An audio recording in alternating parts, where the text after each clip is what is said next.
د اسلامي امارت په سترې محکمه کې څه روان دي؟ درنو لیدونکو ستړي مه شئ.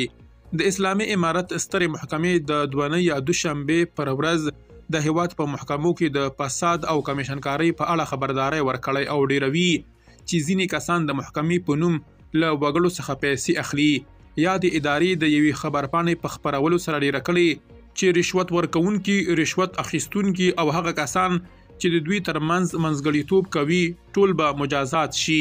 که څه هم د اسلامي امارت سترې محکمې په دې تړاو د ځینو کسانو د نیولو خبره کړې، خو کاره شمېر یې روښانه کړی نه دی. په خبرپاڼه کې وګړو ته په وینا کې لیکل شوي تاسو ته ښه څرګنده ده چې د اسلامي امارت محکمې د هیوادوالو اقتصادي وضعیت او خپل شرعي مسؤلیت ته په کتو خپل ټول خدمتونه که هغه د دوسیو په هواري برخه کې دي یا د وثایقو د ترسرولو په برخه کې په وړیا ډول ترسروي او په دې برخه کې له هیڅ وګړي څخه د محکمې لخوا پیسې نه اخیستل کیږي.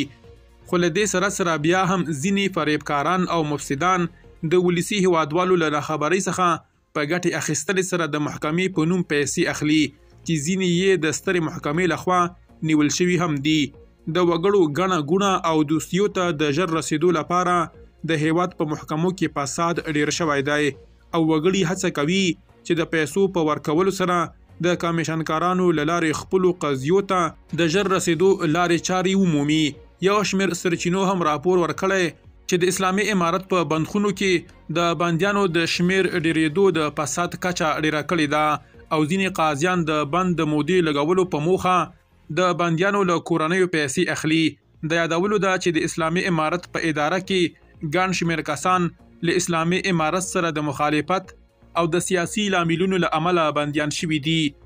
د اسلامي امارت سترې محکمې په خپرې کړې خبرپاڼه کې له وګړو غوښتي چې د خپلو دوسیو د حل لپاره کمیشنکارانو ته پیسې ور نه کړي. درنو لیدونکو له ملتیا مو مننه.